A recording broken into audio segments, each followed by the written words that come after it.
Hi guys, Oliver here from Spitfire Audio with an in action for our newest library, the Alternative Solo Strings. I've written a little tune to demonstrate some of these sounds and I would like to take you through them, but let's have a listen to the piece first.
So the solo strings are violin, viola, cello and bass, played by four of the top class players in London, and it's absolutely amazing. The first thing I pulled up was this kind of bass pizzicato, and I'm mainly using the valve close mics because it gives that really gravelly kind of beautiful sound. So all of the strings are recorded upstairs at the Spitfire HQ, so in a very dry room, and it gives you loads of mic choices or mic options as well. So you have the coils, you have the distorted, I believe, then you have the pair, another ribbon, and the room mic. And again, I'm just using the valve, and that's going to be your presets as well. And it's just absolutely amazing here. The bass played by Mary Scully, like literally the top player in London at least. I love these pits, and you get them also dampens or damp.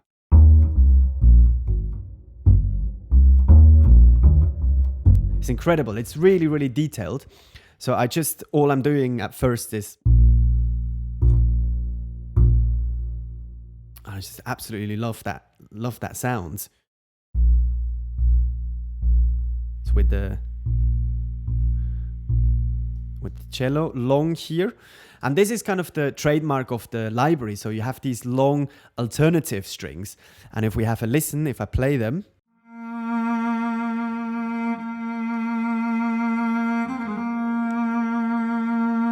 it's really cool. So it gives you a little bit of character. Of course, each note is slightly different.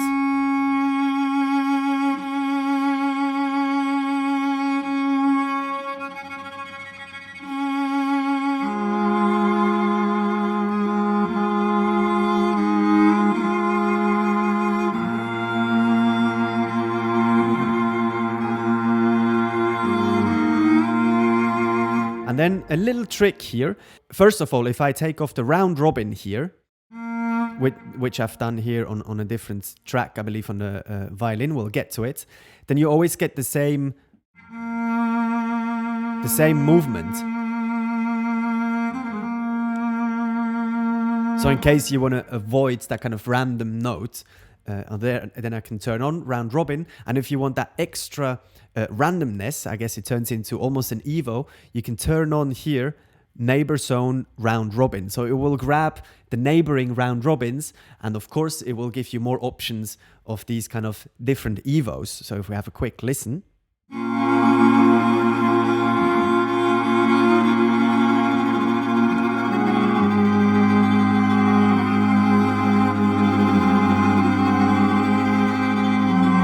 Really cool. And then now we turn on the neighboring zone.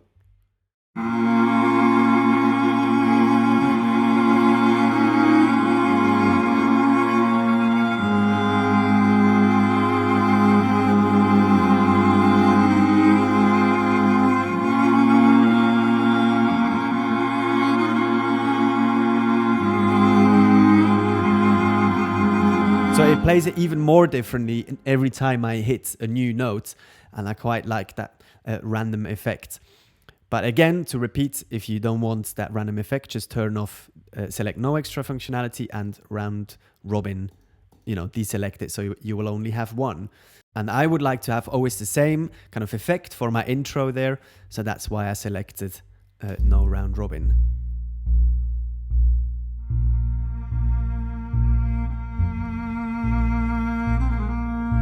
Amazing. And then I'm bringing in some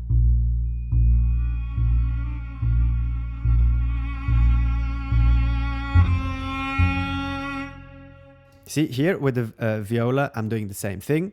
I would like to have that turned off because I want the same effect here.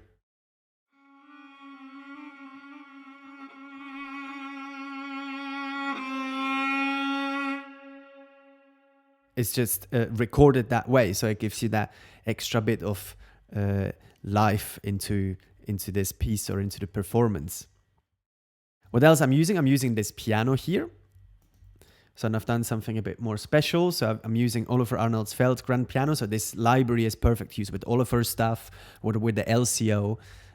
If you're looking for some like cleaner, more classic solo strings, head over to the website and look at the Saucony stuff. But this one fits perfectly with all this kind of slightly more left field libraries. So I'm using the Felt Grand, beautiful piano.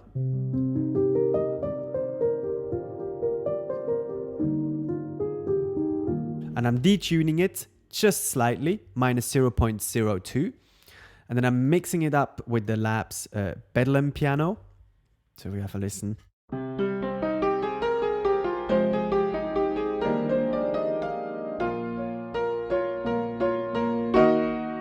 So kind of more of a rustic sound, a bit more honest, closer into your face.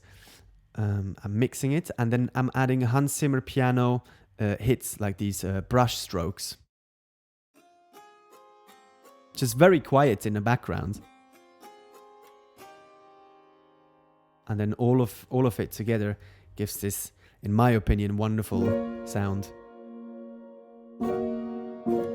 Slightly out of tune as well, but only a tiny bit. And for those who are interested in the harmony, I'm just going from B flat minor, and then I'm going to F or G flat major, keeping the B flat minor as a pedal note. And then I'm going to the fifth, meaning to F minor.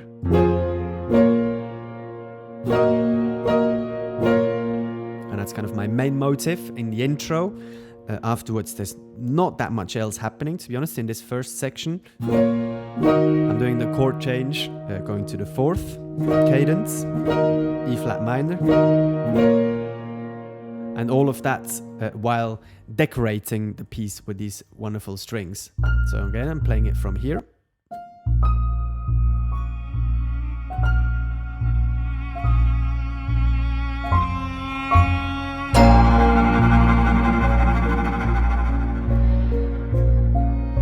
So here this lovely tremolo, sul ponce on the cello.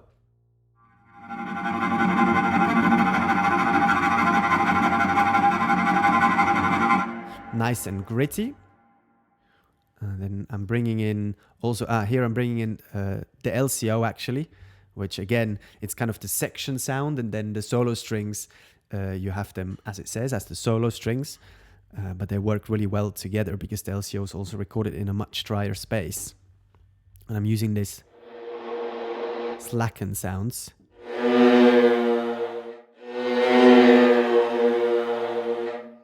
give a little bit of atmosphere and room and depth to the composition. Oh, and then I'm using this toy piano here. Spitfire toy piano. Actually quite an ugly sound, but kind of cool ugly. I'm just using it as the hit.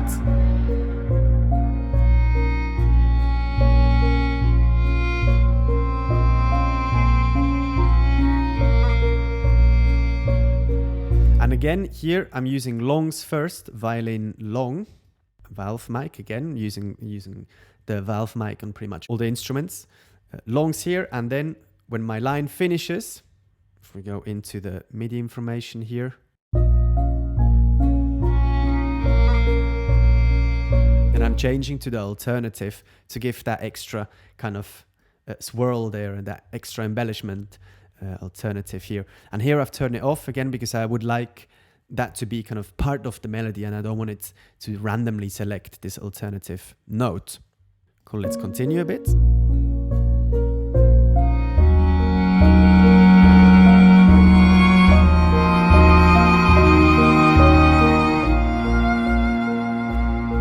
So just changing to the fourth cadence there, E flat minor.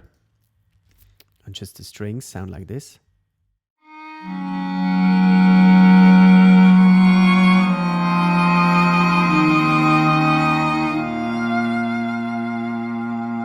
If you're interested in the MIDI information, here it is again.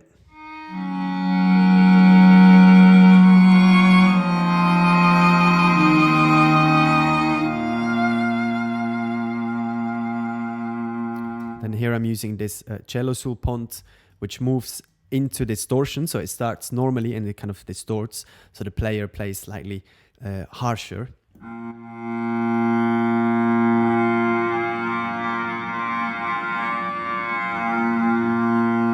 Wonderful sound, I really like it.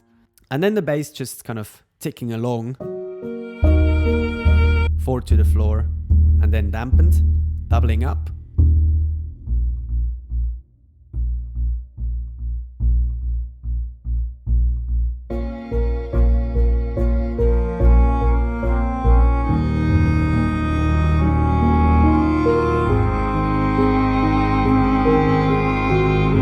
And here I'm just using the longs for my kind of lines and lyrical lines, and I just feel like it sounds very beautiful. I'm just going to play it to you without the piano. I'm going to explain a little bit harmonically what it does shortly, but let's have a listen to the strings.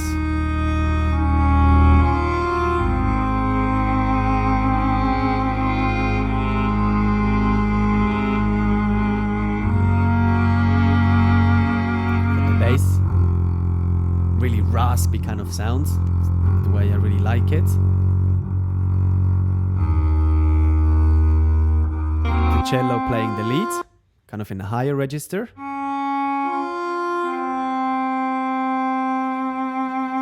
And the violin does counter stuff.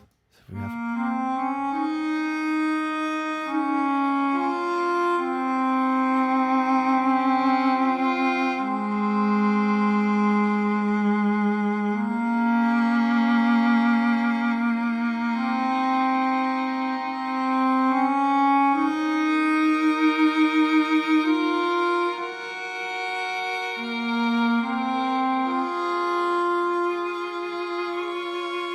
And then I've got the viola together with the piano doing this kind of arpeggiated movement.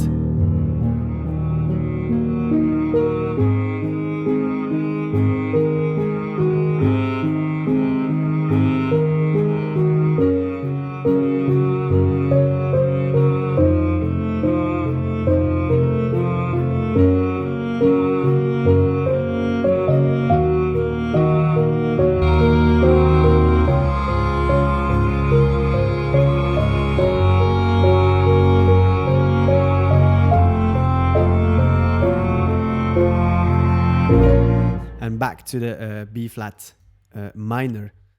So the middle part is not played to a click, so I believe that adds to kind of the roughness of the library. Like you want something like as organic as possible sounding, and I kind of just played this piano part at first so it goes again to the fourth cadence, E flat minor.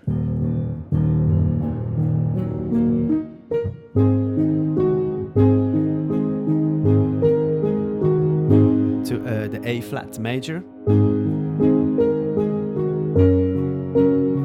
G flat major,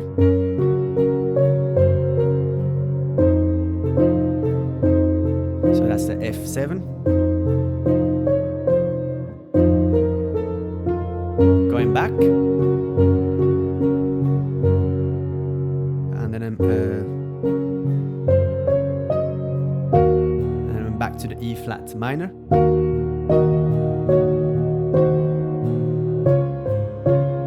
D flat major 7, so it does a little bit of a journey there.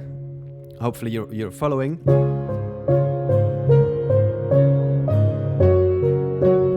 G flat major again, and then F7. That's that kind of descending line.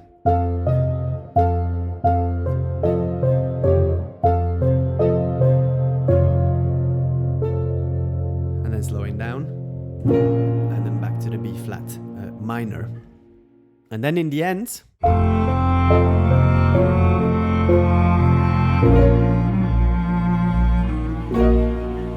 I got this really cool line here again.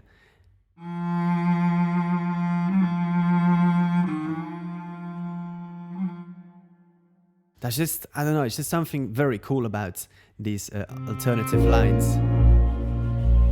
And I'm using a bit of LCO here, viola scraps, and cello scraps as well. The scraps of this library is kind of one of my favorites. Using the close mic here as well to keep everything kind of intimate. And then the sul tasto articulation of the solo strings.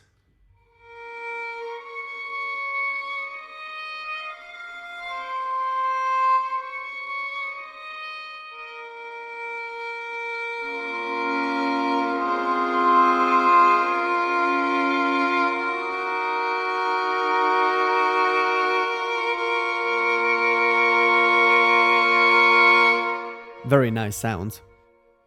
Cool, I think that's about it. If you would like to have a complete overview over all of the sounds that are in this library, please watch Paul's walkthrough. And to add on, the inspiration for this piece was the assassination of Jesse James. So if you listen to the first track by Nick Cave and Warren Ellis, you will probably recognize a little bit what I've done here. If you have any questions or any comments, please write in the comments box below. If you like it, please like. If you're new to the channel, please subscribe. There's loads of interesting stuff happening. And thank you very much for staying with me. Take care. See you on the next one. Bye-bye.